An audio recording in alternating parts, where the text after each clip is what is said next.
Hello, happy Tuesday. Welcome back to another episode of The Practice. This show is an unrehearsed, unedited look into my workflow. I'm Stuart. I'm a 3D artist, illustrator, animator, designer, and your friend. And I'm excited, as always, to get into another episode this week. As you may recall from last week, this show, unlike other media outlets, or I should say just like other media outlets, is not immune from the Game of Thrones fever. As you may recall from last week, we started this two-parter by working on this 3D model and view of Dragonstone, which is the family home of the Targaryens and the castle where Jon and Daenerys were hanging out last week. And it was typically I do a piece start to finish in one episode, but I was enjoying the process so much and really digging into the details, and there was a lot more to the scene I wanted to add and couldn't quite get to it in the typical 2-hour slot, so I wanted to extend this to a two-parter this week. So glad to have you back. I should say, as always, this show is best when folks are in the chat saying what's up, asking questions, sharing comments and thoughts. If there's any other Game of Thrones dorks out there, feel free to speculate and share your excitement with us, because I'm certainly fired up as well. So, Lennon, Jamie, hello. Thanks for jumping in. It's great to have some folks in the chat already. I think the way we're going to start this week, we've got a lot to add to this. I think I want to add a few more details to the castle. Certainly want to add some more rocky bits to this coastline, and maybe some water details, maybe even a ship.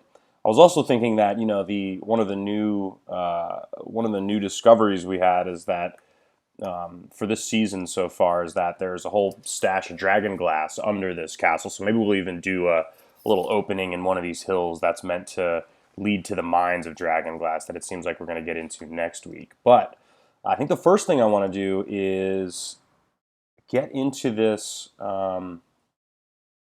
this sculpture or carving of a dragon that's out on this rock here. So there's a rock, little island off the coast of Dragonstone here. And I didn't notice this until I was looking up some reference imagery for the show. But it looks like there's this like stone sculpture of a dragon on this little rock. Perhaps why it's called Dragonstone, right? That makes sense. And this is one of the details I didn't have time for last week, so certainly want to get into this week. So I think what we might do is just start a fresh scene and kind of model up this guy. Now, he's going to be kind of at a distance. He's going to be viewed mostly in silhouette, so I'm not going to go into carving every little last detail. I'm really just going to sort of block him out.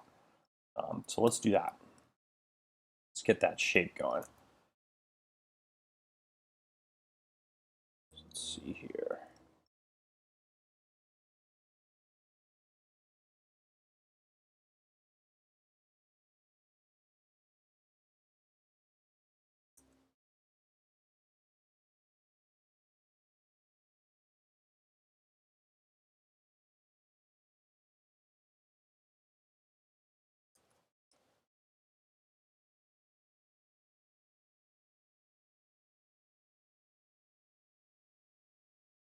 First shot, that came out pretty smooth. A lot of times I have to redraw that line a few times, but came out pretty good. Sort of freehand in the curve of the neck here. The spline tool or the sketch tool. This might be hard indeed. I think we can do it.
Hey Chris, how you doing?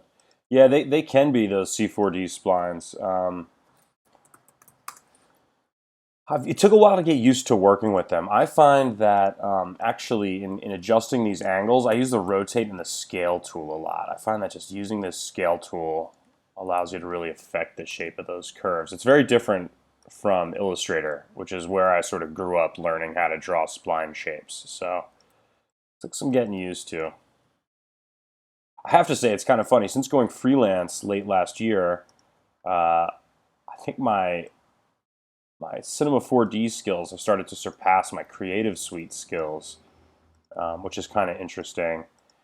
And you know, maybe not just skills overall, but also you get into sort of a mindset with uh, shortcut. You know, so that I'm finding myself every once in a while when I do have to get into Creative Suite nowadays, I get in there and I'm trying to use Cinema 4D shortcuts, and they typically don't work.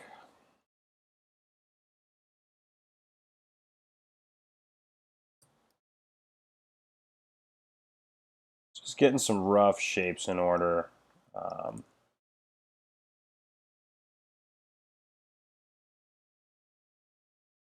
just blocking this dragon silhouette out.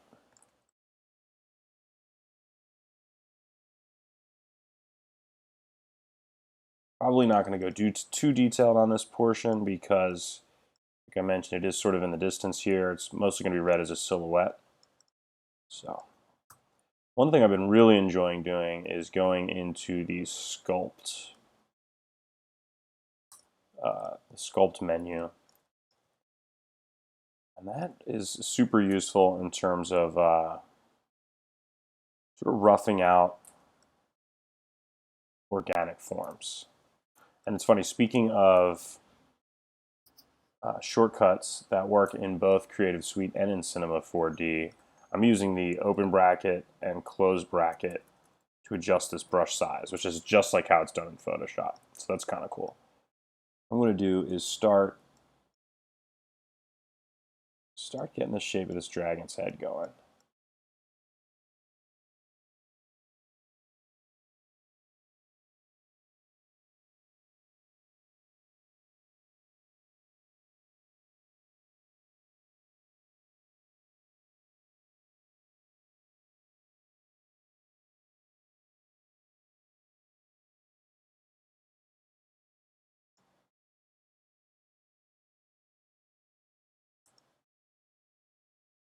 Now I'm using this symmetry object.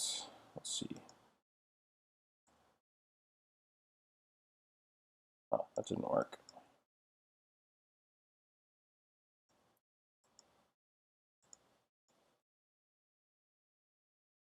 Hmm. Oh, I don't even have it selected. That's why.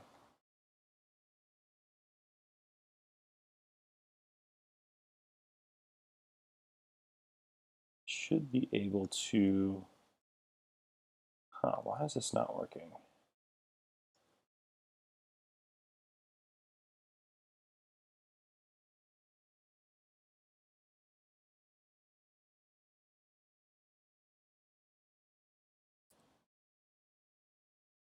Hmm. I've done this in the past. It worked really great. I was able to just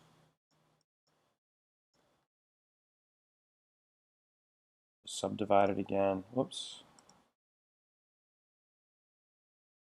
I was able to just hit mirror object and I wouldn't have to sculpt both sides. It would automatically apply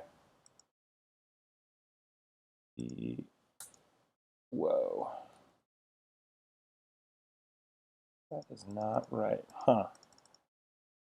Let's see here. I'm going to undo a little bit. Sorry, guys. I was hoping to show you some of these cool sculpting tricks I picked up. They don't seem to be working. I'm going to undo a little bit.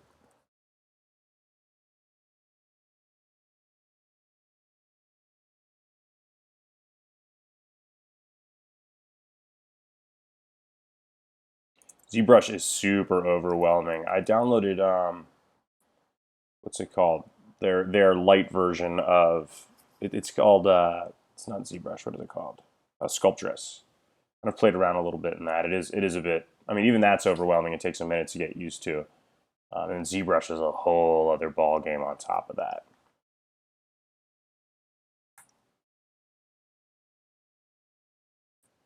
So unfortunately, I'm just going to start over again. So let's see here. I'm going to make a backup this time. Get wise.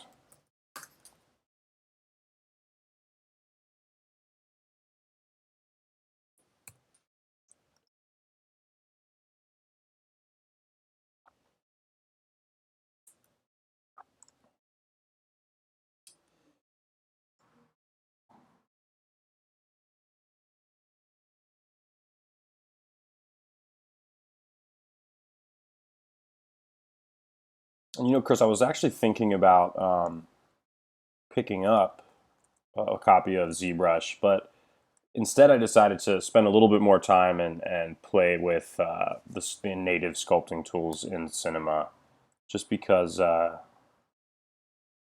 more likely to play nicely with each other. And I do know a lot about Cinema, and instead of picking up a whole other skill set, which maybe would be good, that whole sculpting technique, but I decided, at least for the time being, to really just focus on the native sculpting tools in Cinema. They're pretty good. They've gotten better and better over the releases, and now this mirroring is finally working. See, I've got this set to +Z, and it just automatically mirrors. And I've noticed that, I guess, that working a little bit in Sculptress has helped, because I learned some basic sculpting key commands. And it's funny, we were talking about key commands again already, in that the key commands for a lot of the things, at least the basics that I know in Sculptress versus the Cinema 4D modeling tools, they're quite similar.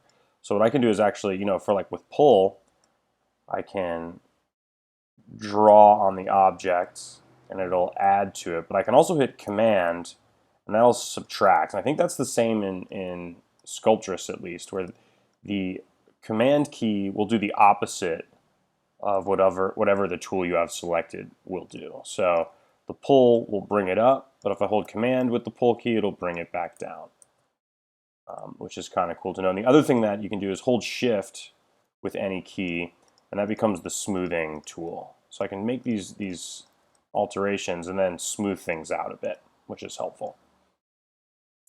For now, I'm just going to keep working it. I'm going to add to this dragony jawline. And throughout, I'm just going to keep hitting mirror objects, because that's going to it's going to apply the changes to both sides, which is a good thing. Looks like this snout actually gets a bit longer. I'll pull this out.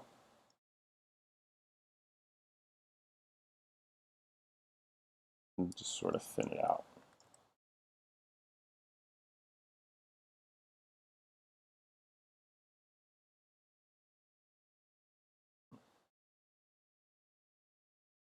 See, that got a little bit weird, so I'm just using the smooth tool, and that seems to do a pretty good job of, whoops, evening out those kind of little issues.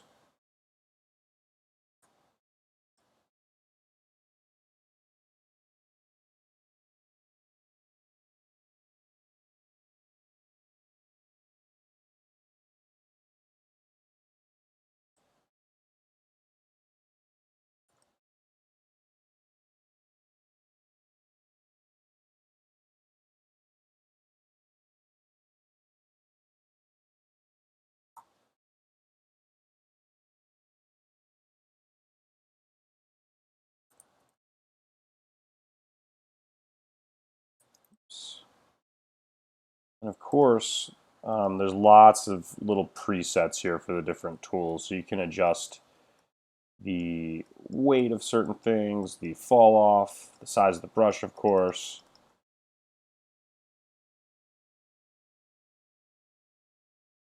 Hey Dexter, thanks for swinging by.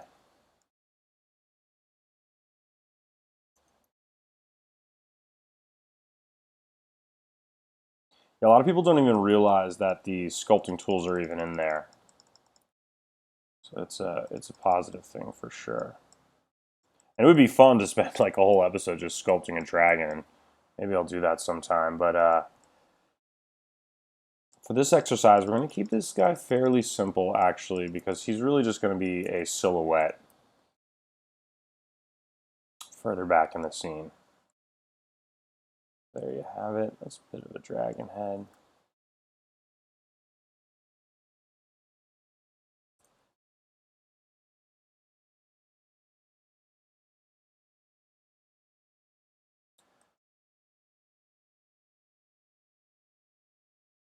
There we go. And the other interesting thing about the sculpt tool is once you take an object and you start sculpting it, it'll add this sculpting tag, the sculpt tag, and you'll find that I can't alter it. I can't really do anything with the sculpt tag activated. I can't really do anything with the mesh. And if I select the actual polygons themselves, they'll go back to the original unsculpted shape, and they'll also be uneditable, right? But what you can do is you can select freeze or not, and I think that allows you to, no? Huh.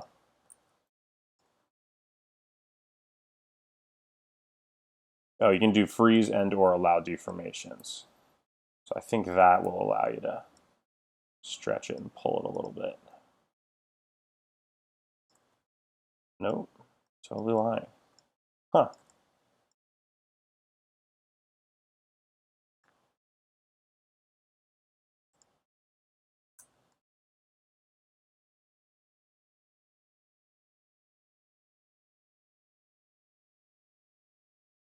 Interesting.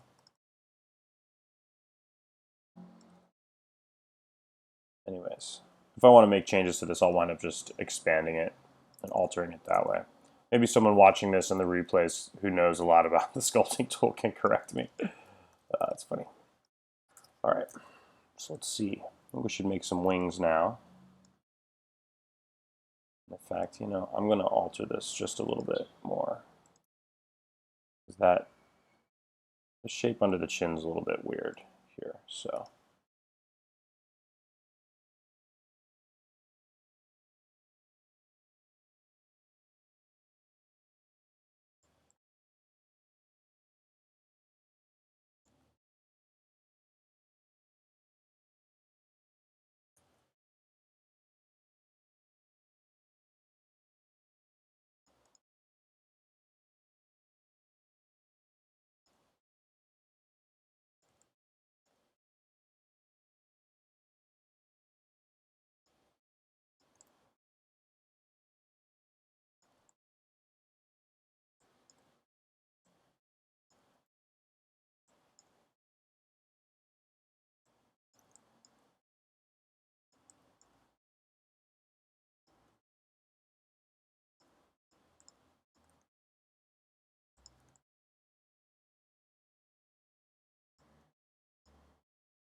All right. Get that coffee.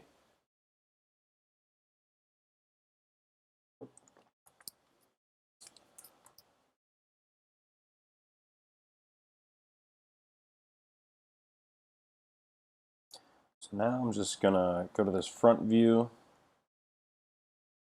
start sketching out the wings. A lot of shapes like this, I'll wind up just sketching out by hand first thing.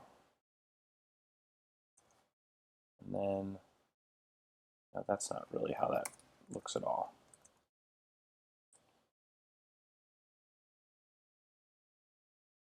He's kind of got his wings tucked behind, so I can go with a much simpler shape actually. And I'm just going to get in here and fix up some of the line qualities just a bit.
That is a very rough dragon.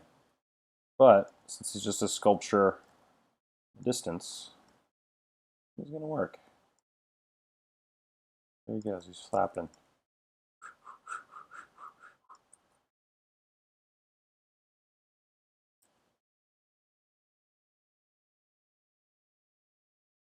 Cool. Now one last little detail I noticed. He's got some sort of ridgy deals on his head.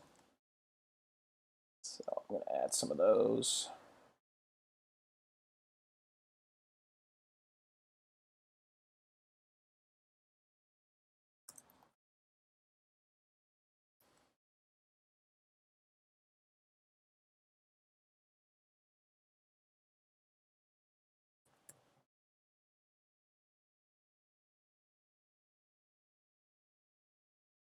And a lot of times if I was doing a lot more of these bumps, I'd probably add them using a cloner, space them out evenly. But like I said, since this is just a silhouette in the distance, it makes sense to just keep it sort of rough and loose, keep it simple.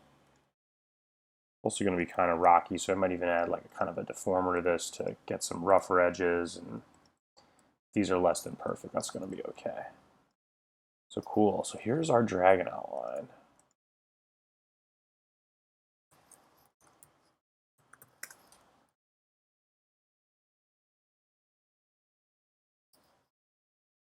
Boom. And he is dominating the skyline. Oop, and it looks like, as I tried to scale him down, that head that we sculpted didn't move. So I'm going to current state to object it, delete the original, scale it down, scale it on down.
Just trying to get this to line up right so that the silhouette will read as a dragon in the distance.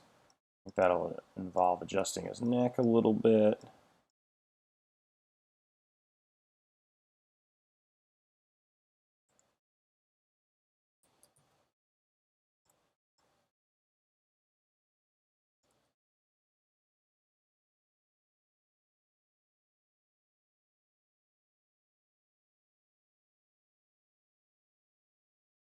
Oops. So that's getting pretty close. What I should probably do is texture them up like the rest of the island.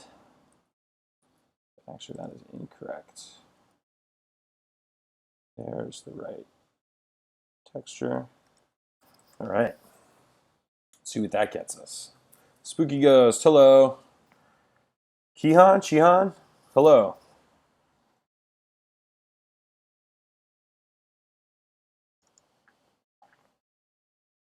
So more Game of Thrones action this week, guys. For those of you just tuning in, we're doing Dragonstone, which is the Targaryen family seat, where we saw Jon and Daenerys hanging out last week.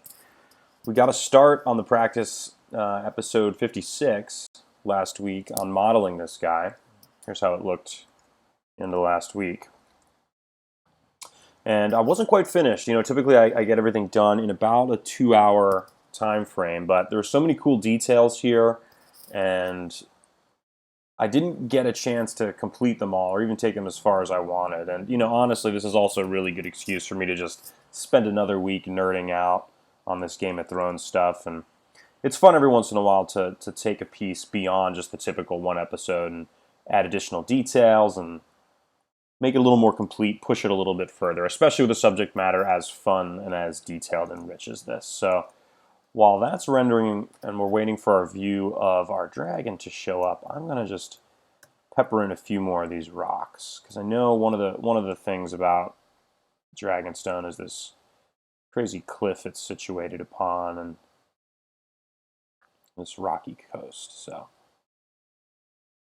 add a bit more of that.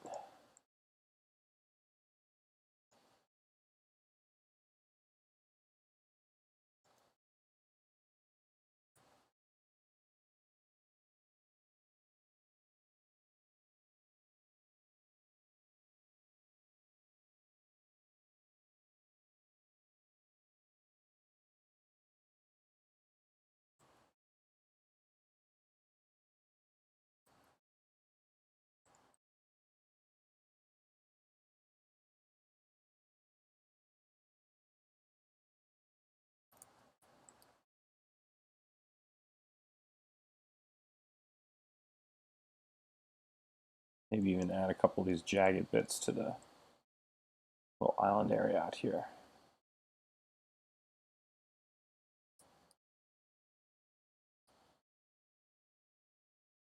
One of the things we spent a lot of time on last week that I think has really added to the feel of this image is the fog and cloud effects. I think one of the other things you notice in the reference imagery is just how like gray and mysterious and dark this whole area is, and I really wanted to capture that. I don't typically use the cloud options that come with the physical sky, which, by the way, I use all the time. I love that physical sky. But I don't typically use the cloud features, but they seem to really work well for this particular piece. So I embraced them. All right. Check that rendering in just a sec. Take the opportunity to add a couple more of these rocks, just duplicating and rotating and scaling, just so they look different from each other.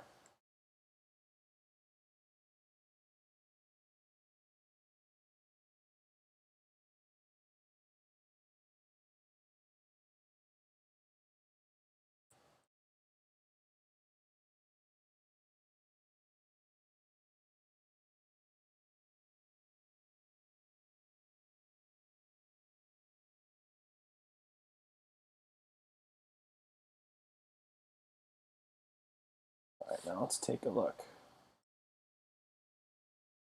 Pretty good, pretty darn good. Although, where the heck did our fog go? That's so funny, because I was just talking about how great the fog looked. All of a sudden, the fog disappeared.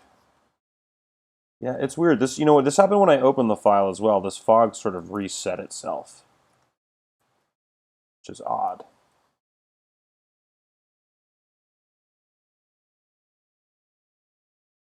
This dragon looks pretty good. I think I want to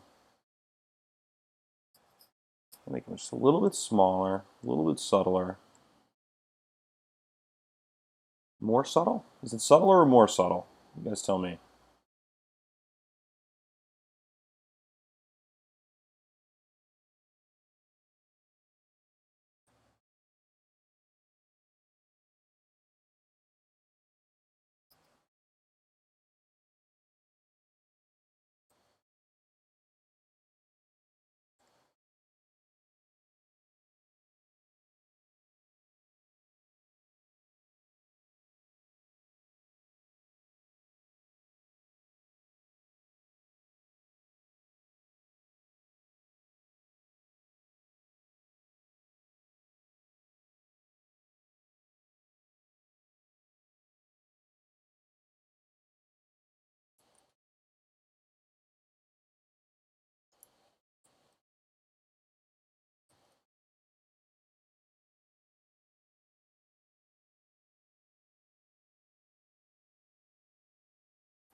The other thing is I'm not, it may look like it, and I'll have to avoid this, but I'm not trying to make a, verbatim reproduction. I do want to have my own take on this to a certain extent.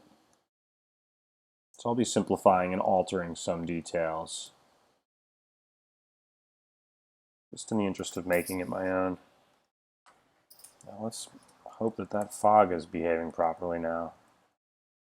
It's weird. It just, even though these numbers read accurately, these parameters, it looks like this chart kept resetting itself. It was odd. When I first opened the file, did a test rendering, it was the fog was like nowhere to be found. And then I got it back, obviously.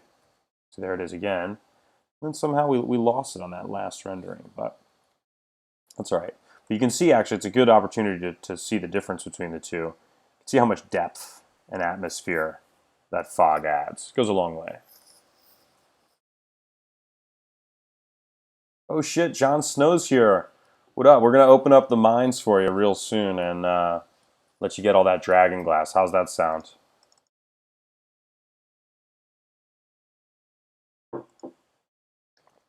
That's great. I love that we got a dude named Jon Snow in here making comments. Where's Daenerys at?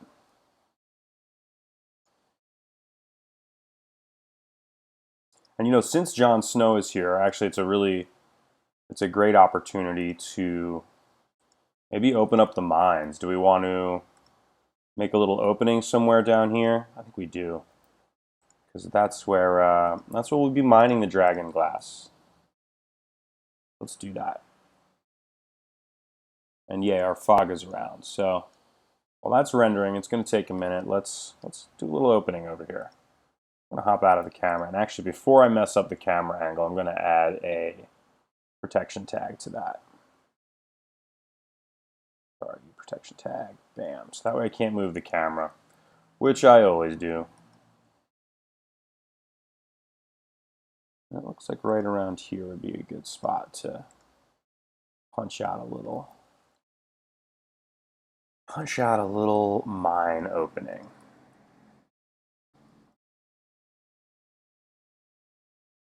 I'll move that guy out of the way. Put this guy into a bool. Let's say a cylinder will act as the opening.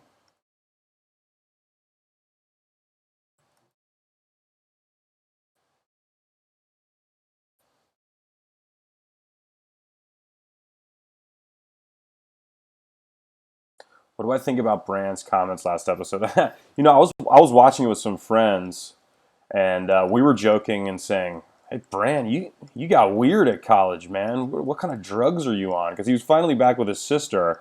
He's just like on some weird three-eyed raven shit. Um, I understand that he's probably kind of. I mean, he's not the same Bran he was, right? Because he's seen some shit, but he didn't do a very good job of endearing himself to Sansa. So it was sort of a weird reunion, and he didn't really choose a very happy memory to prove to Sansa that he was, the third-eyed raven and can see into the future. But you know what I think it'll lead ultimately, and this is, a bit of speculation on my behalf, but Sansa was aligned with Peter Baelish so closely. I think because Baelish had like all the deep intel. He was the guy who knew things, right? But she's not going to need Baelish at all if she's got the third-eyed raven in her corner who can literally see the future. So I think that could change her relationship with Baelish once she realizes she doesn't really need that guy anymore, right? And that's the way I'm seeing it, at least. So interesting developments. It's cool to see the Starks finally getting back together this season. I will say that. Um, I think Sansa is turning out to be like a really interesting and capable leader, especially like politically and how she uses her relationships. So it'll be interesting to see how she can use Bran's, what do you call it, green view or green vision, whatever, to tell what's going on in the realm. That's funny. I never thought that this practice show, which is really about digital art, would contain Game of Thrones, theories and stuff like that. But hey, we're having fun with it.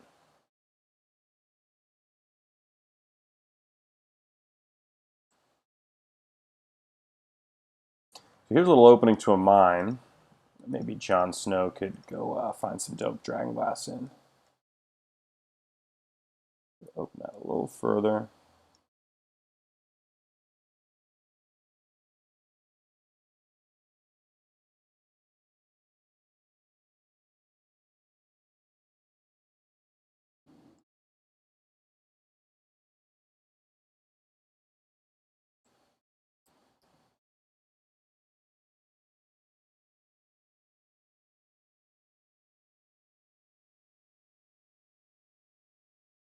Speaking of theories, when do you guys think Jon and Daenerys are going to figure out that Jon's actually a Targaryen? Soon? You think that's going to happen soon? I hope it happens soon.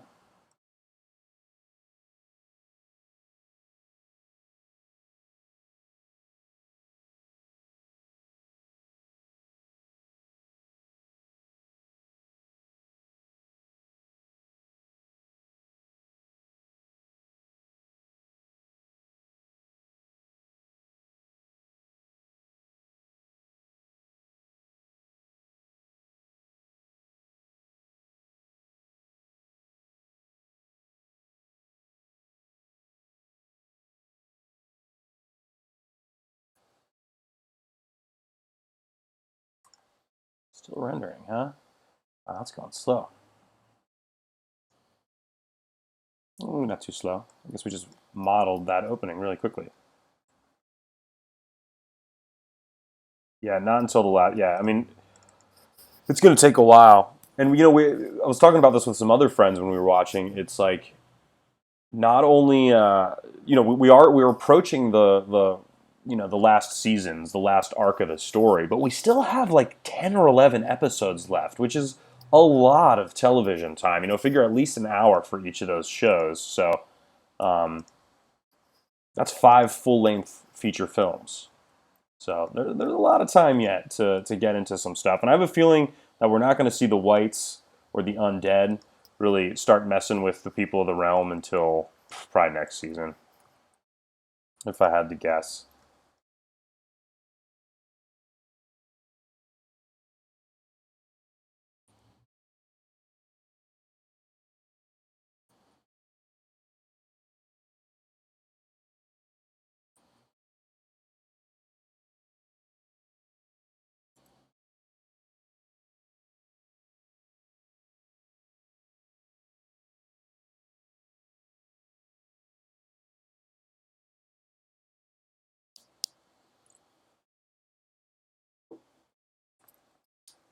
Yeah, you're right. So season 7 is 7 episodes, and we got 4 of those left. And then there's going to be another 7 episodes in season 8. I think we're going to get a season 8 where the story concludes. So figure 7 next. I mean, that's really 11 episodes, and I figure, at least a couple of those will be longer than just an hour. I got to think, the season finale this season will probably be an hour and a half or something like that. And when the show actually ends, I wouldn't be surprised if we got a 2-hour episode, on season 8, episode 7, or whatever it winds up being. I mean, the point being, even if there aren't those elongated shows eventually, coming. Point is, there's a lot of these episodes left. I was thinking about it. You know how hyped we get for a Star Wars, new episode, and those are only 2 hours long. This is hours and hours of stuff when we're talking about Game of Thrones here. It's just a ton of story. So there could be all kinds of stuff left still coming.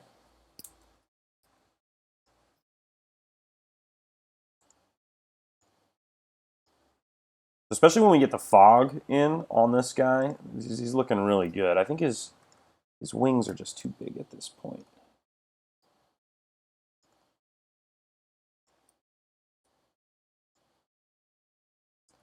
Make sure he's reading okay.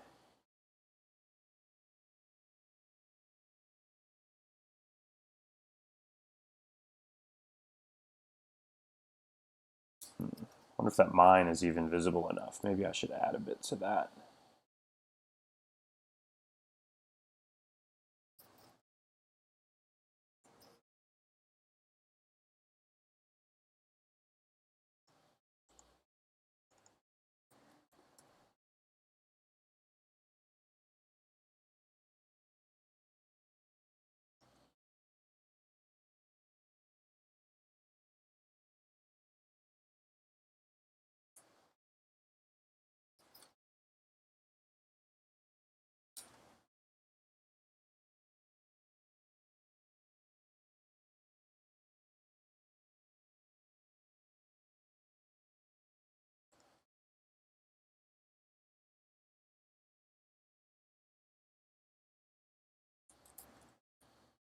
Well, while that's going, I do think I want to keep adding rocky bits to the coastline and things like that. So let's do it.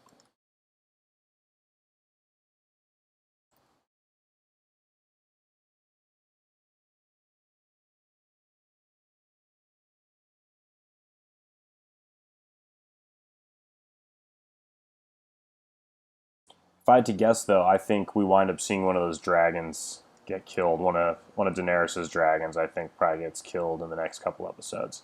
If I had to guess, because Daenerys has been taking some losses so far this season. I hate to say it, because Cersei is like the worst, but Daenerys is she's taking some L's.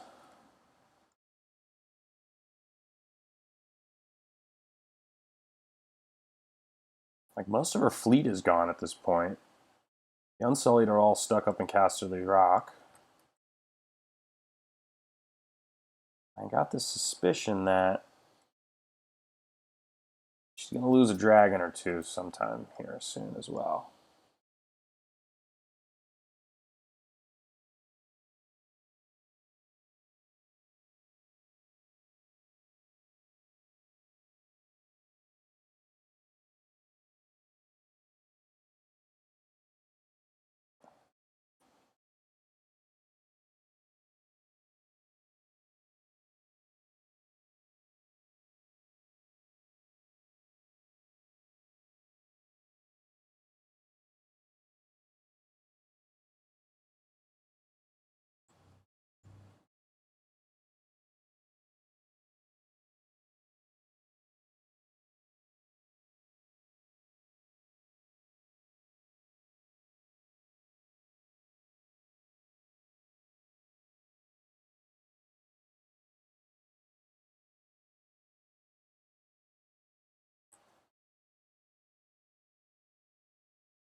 want to make sure that silhouette's reading just right.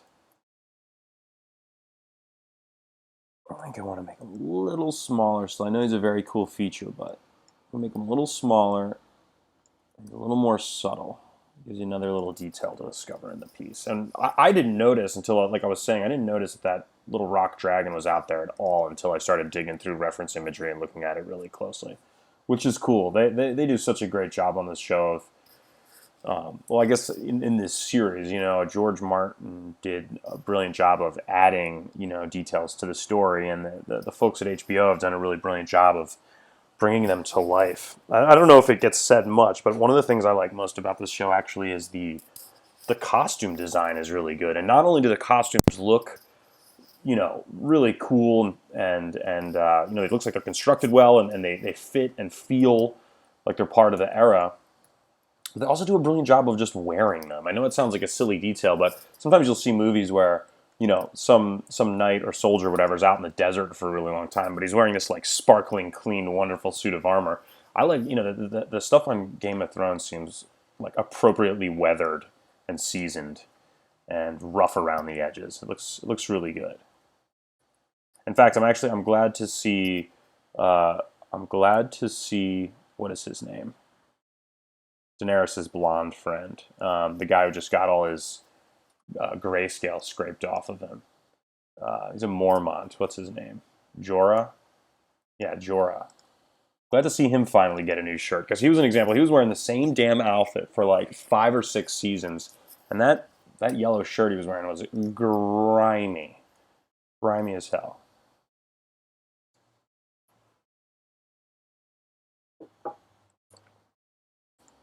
Anyway, this is funny. I never thought that I'd be geeking out on Game of Thrones stuff on this show, but who knows? Who knows where the practice will take you?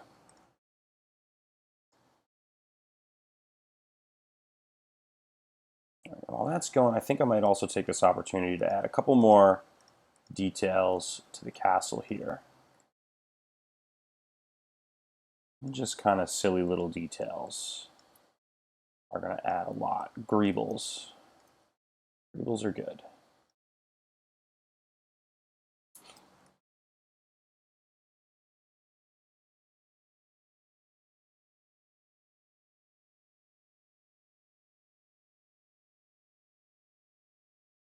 Just little things that are going to cast shadows and grab highlights and make it look as if this is like an occupied castle with weaponry and stuff on the ramparts and all that. Although, what is a rampart? I'm not sure I know exactly what a rampart is.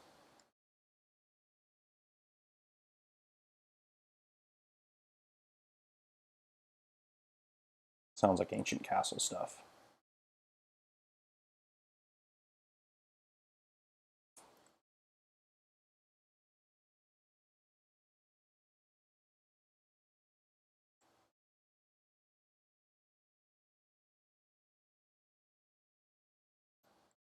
I had a feeling that thing was just floating out in space.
You know what? I never noticed that, but that's true too, Chris. Actually, they're a bunch of soggy bastards.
Nice.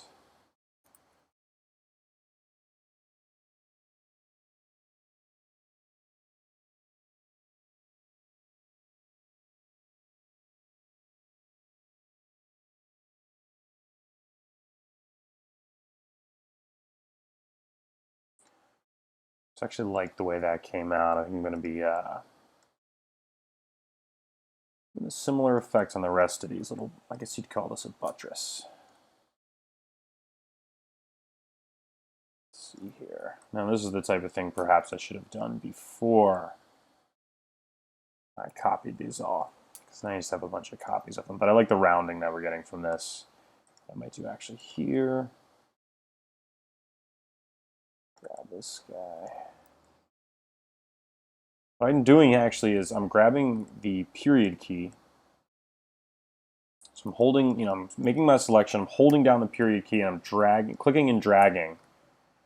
And that allows you to take a hypernerb. It's a subdivision surface, you call it at this point. Just going to throw all these guys into a subdivision surface at this point. And what that does is it takes that rounding that you typically get from a subdivision surface, and it allows you to sharpen or ignore rounding in certain parts of the geometry while keeping the rounding in other parts. Oh, you can't do that. As you see there, it rounds them all, which is not what we want. I'm going to turn it down to just one subdivision. And I'm going to select the underlying geometry, select all three of these, all four rather, of these end vertices. Just going to hold down period and drag to the right. That's going to straighten them out. You can see it gives us a more gentle curve on this top edge here, which really is what we're after. Again.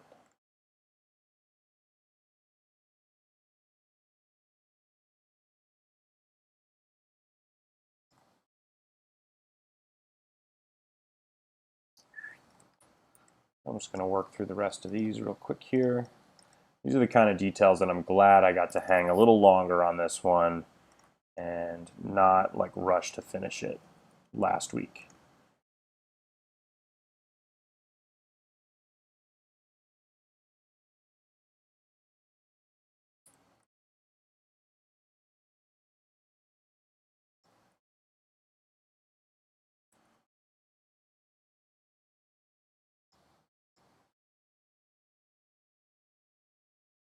Maybe that's even better. I think it is actually. Instead of grabbing the four vertices, I'm actually going to grab that whole. Actually, no, change my mind. Not going to do it that way, because I still like the rounded bottom edge that it gives us. You can see there's a difference between using that technique with the plane selected versus the vertices. So that bottom rounds out, or it eliminates the rounding from all four corners. Whereas if I only select the vertices, points are still left to round. So that's good. I prefer it that way.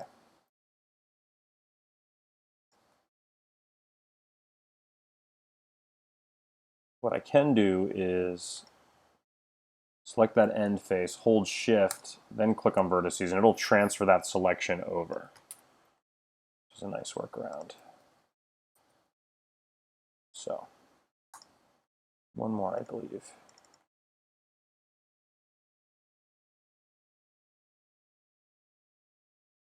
Boom. Any others? Yep, two more. Lest we forget these ones up here.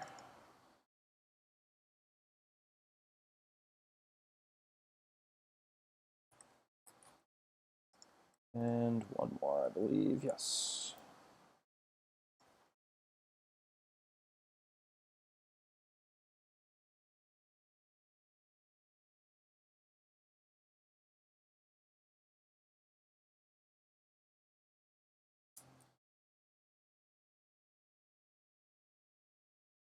All right. Let's see what that gets us.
I'll try messing with some of these textures here, mixing in a bit more of the texture from the castle itself. It actually does look like it's all similar and sort of built from the surrounding rock. So let's try that. I'm not loving these brown rocks as much in here, to be honest. So let's see how that treats us.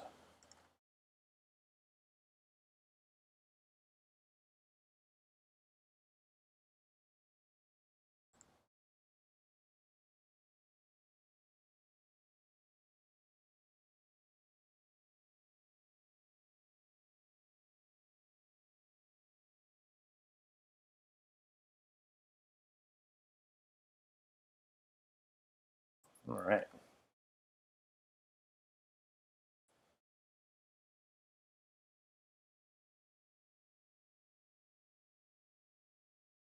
Shoot.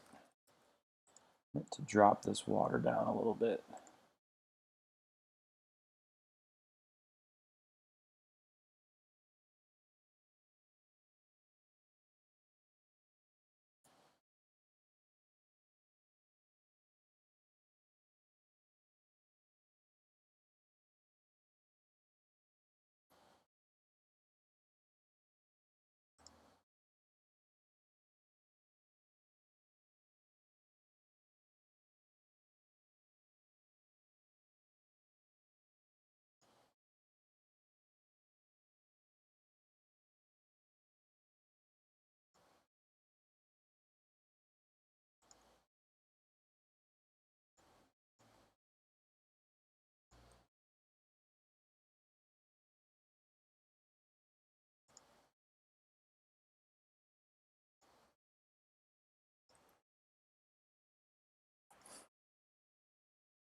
Yeah, throw those sub D gang signs in the air. For life indeed.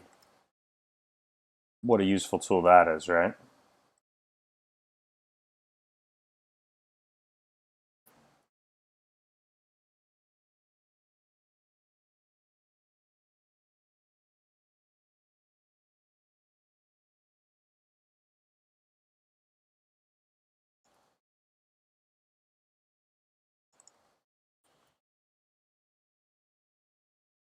I'm not sure I feel about that gray. This is a place where we may want to just continue using artistic interpretation of this to make it feel right.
Hmm.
So this noise is feeling a little bit too even, which makes it feel kind of artificial and not as nice. It looks a lot like a bump map. So what I'm going to do is put it in a layer and add another noise at a totally different scale to help break it up a little bit.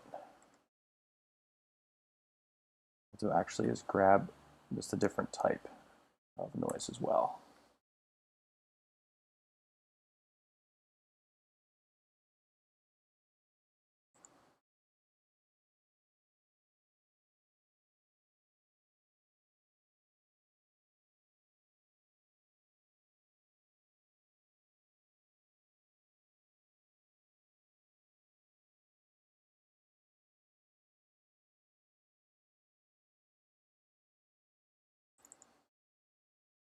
And I did the same thing with this gray rocky texture as well. So see how that does us.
See, I added a bit of rounding, a little bit of a bevel to some of these elements as well in the castle, which again is just a bit of extra detail.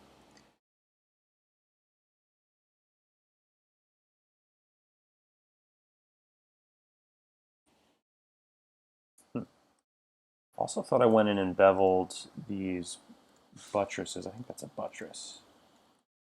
That didn't work. That's weird. The fillet radius is too small. That's weird.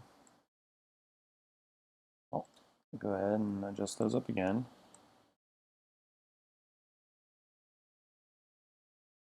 You can see from the example imagery, it looks like a lot of these just came to a point. So for me, it makes sense to just bevel them, give them a bit of extra detail. And try the same here. Turn the subdivisions way down because I don't want it to look rounded, of course.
Shoot. Oops.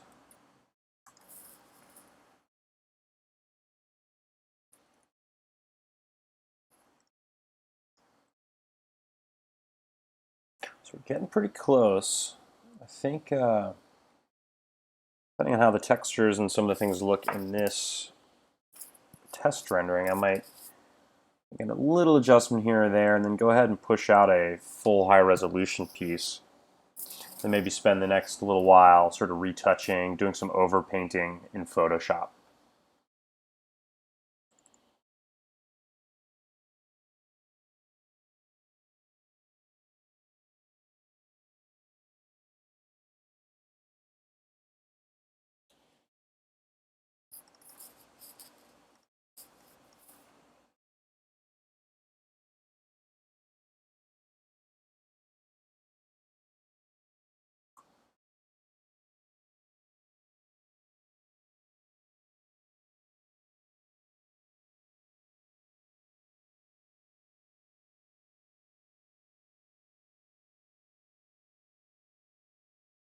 Yeah. And particularly on these base pieces here, that bit of rounding adds a lot. Makes these feel a lot more castle-like.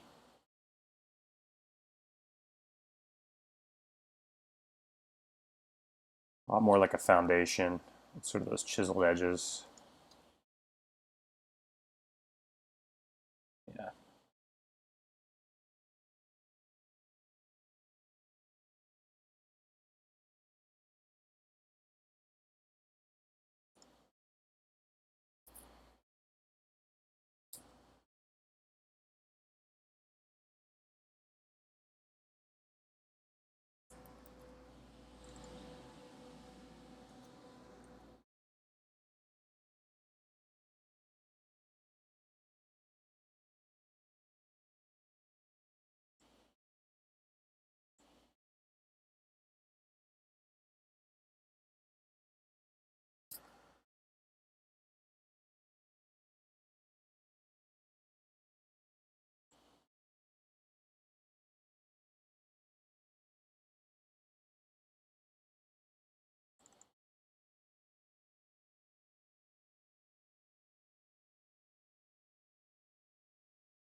Well, being that we're already an hour and a half in, and I could see myself spending a whole other hour or two just adding details and retouching, and I think I want to go in some illustrations. I like to go in and really do a bunch of hatching and overpainting digitally, and knowing that we want to add, we keep wanting to add little greebles and bits of detail to this this castle.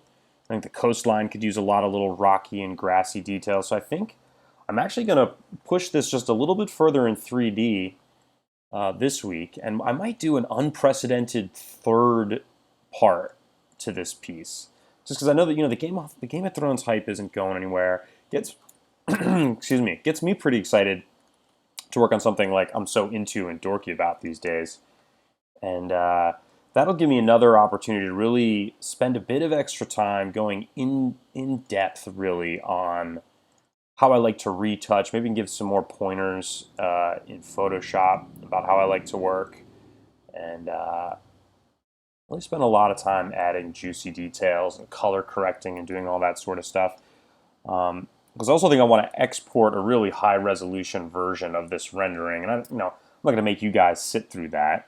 Plus, if I do a high resolution version of this, it's going to take 15 or 20 minutes to render, and then we're out of time anyways. So yeah, the more I talk about it, the more I think I'm convincing myself to really hit up that third episode. I don't think I'm totally satisfied with these textures, to be honest. I do like some of the striations we're getting through these gray bits here. The green needs a little bit more loving, though.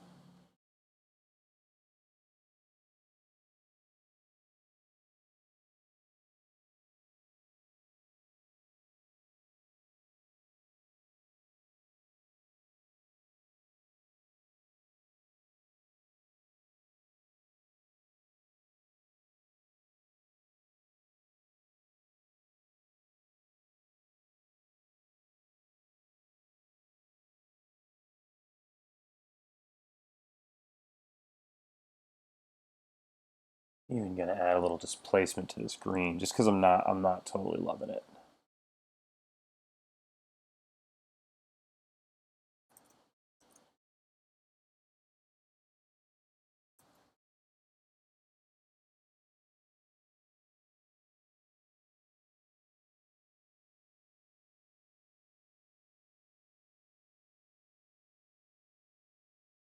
I'm also gonna try physical and with progressive rendering, just to see what that gets us.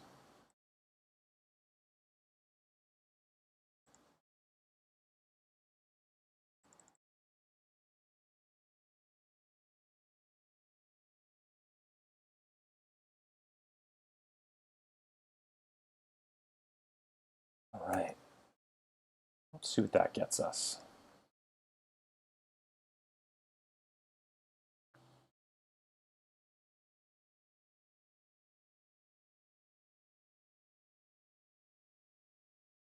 Yeah, I think it could be really fun to paint in some of these reflections in the water, to really get into some of these details in the castle, maybe paint in some little windows. Yeah, I think that's going to be the way to go. Because there's all this little detail in here, which I think is really, really beautiful, but I don't think warrants being modeled out necessarily in 3 dimensions. I think just going in and adding little hatching bits, little subtle highlights here and there will get us a lot, really.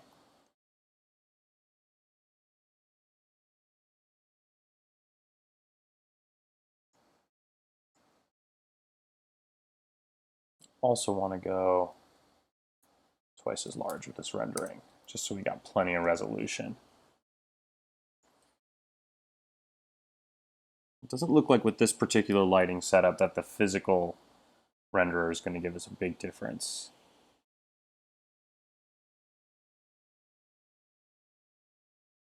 Pixels.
So now we got this big old rendering going.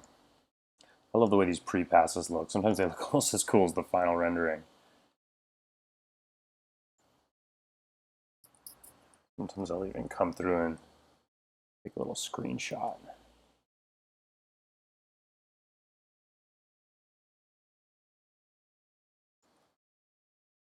So, you know, this is as good a time as any to start winding down the stream. I'm going to let this rendering just chug along for the next little while here. It's a progressive one, so I think the aliasing and the lighting quality and the noise will all improve over time. So there's no reason to sit here for an hour and let you guys watch all of that. So what's cool though is I can let this thing run for as long as need be, get a nice high quality rendering, and then next week we're going to start off right in Photoshop, I believe, and really just spend a lot of time adding textures and details, color correcting, and painting lots of little additional bits of detail and stuff like that in, which is pretty exciting. I think I can not only really polish this image and make it look super sharp, but I can also share a bit of additional insight into my workflow as it relates to 2D stuff and using Photoshop, which can be, you know, as important or more important at times than just the modeling stuff. So, so looking forward to getting into that next week. The Game of Thrones nerding will continue, and who knows, maybe we'll just do it for the rest of the season, continuing to do, you know, Game of Thrones inspired landscapes and characters. Who knows what the future may have in store, but we certainly know what we're going to be up to next week, which is pretty awesome. So as always, it's been super fun hanging out with y'all. Thanks for the comments. Thanks for tuning in. Thanks for hanging out. If you enjoyed what you saw, if you think it'd be useful, please share with a pal. Hit like, hit subscribe. And if you want to keep up with what I'm doing, hit me up on social media at DLGNCE. I'm most active on Instagram these days with a little bit of Twitter on the side. So look for me there and say what's up. And until next week, thanks so much for tuning in. And I'm hoping that this show encourages you all to get in good creative habits, to develop your own practice, and to keep improving and having a good time while you're doing it. So, until next week, I'll see you at 9 Pacific, 12 Eastern. This is Stuart saying goodbye. Thanks, y'all.